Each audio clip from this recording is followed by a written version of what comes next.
অভিসার উপস্থাপনায়, প্রতিদিন কবিতায়, রবিবার গল্পে। এখন শুনছি আবোল তাবোল, সুকুমার রায়ের বিখ্যাত ননসেন্স ছড়া সংকলন। কাঠ বুড়ো। হাঁড়ি নিয়ে দাড়ি মুখো কে যেন এক বৃদ্ধ, রোদে বসে চেটে খায় ভিজে কাঠ সিদ্ধ।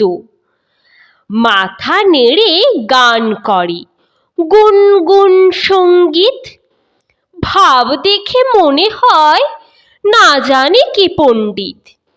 বিড়বিড় কি যে বকে নাহি তার অর্থ, আকাশেতে ঝুলঝুলে কাঠে তাই গর্ত। টেকো মাথা চেতে ওঠে, গায়ে ছোটে ঘর্ম, রেগে বলে কে বা বোঝে এসবের মর্ম। আরে বলো গাধাগুলো একেবারে অন্ধ, বোঝে না কোনো কিছু, খালি করে দ্বন্দ্ব।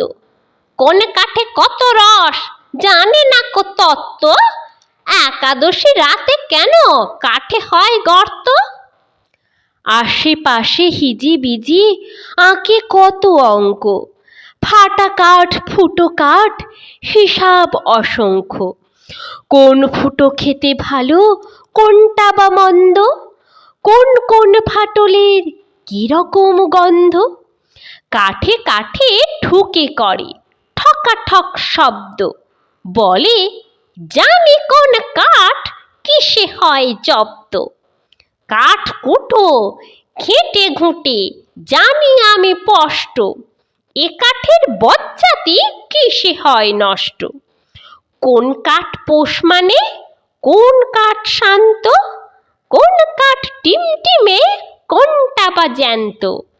কোন কাঠে জ্ঞান নাই মিথ্যা কি সত্য, আমি জানি কোন কাঠে কেন থাকে গর্ত।